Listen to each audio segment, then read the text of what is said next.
السلام عليكم ورحمة الله وبركاته. النهاردة هنعمل كيكة فانيليا بس فيها اوريو وشوكولاتة، سهلة جدا. هننزل بأربع بيضات، معلقة صغيرة فانيليا سايلة، كوباية لبن، كوباية زبادي صغيرة،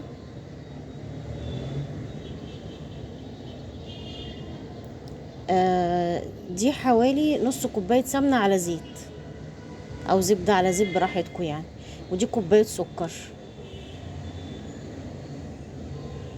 ذرة الملح،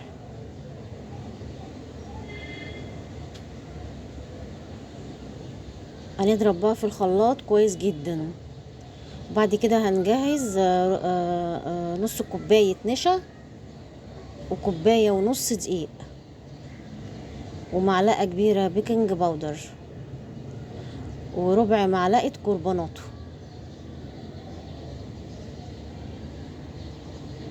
هننخل بقى كويس، يبقى كوباية ونص دقيق، نص كوباية نشا، معلقة كبيرة بيكنج باودر، وربع كوباية وربع معلقة كربوناتو. قلبنا بقى المواد الجافة مع بعضيها، وبعد كده هننزل بالخليط اللي ضربناه في الخلاط.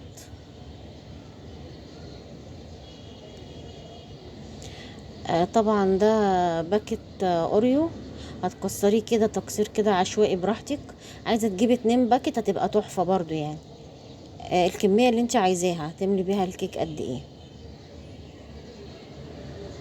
ولا هنتعب في صوص ولا هنعمل حاجه، هي سهله كده مع نفسها كده. بعد كده بقى نزلنا بالخليط، وبعد كده هنقلب بقى.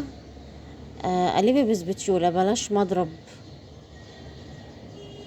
هتتلم معاك وتبقى زي الفل. طبعا احنا مشغلين الفرن اول ما اشتغلنا في العمايل الكيك. دهنا بقى قاع الصينية سمنة بسيطة قوي كده، وبعد كده نزلنا بالخليط. طبعا هتطلعي منها الهواء. اي نوع شوكولاتة انت بتحبيه هتقطعيه بالسكينة، اي نوع شوكولاتة، مكسرات سادة براحتك.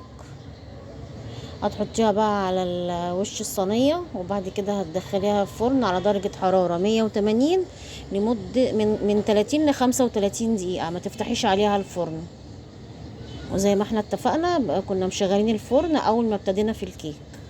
دي بعد 35 دقيقة بالظبط عملت لها اختبار بأي حاجة، بستكس، بسكينة فاكهة براحتكم يعني. ودي شكلها بعد ما طلعت من الفرن، هتعجبكم قوي قوي قوي قوي. طبعا بقى اللي عايز يعملها في صينية مربعة مستطيلة قالب براحتكم.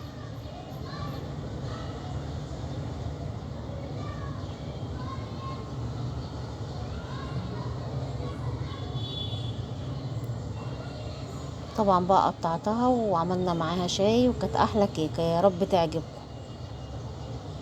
اذا عجبكم الفيديو ما تنسوش لايك، والسلام عليكم ورحمة الله.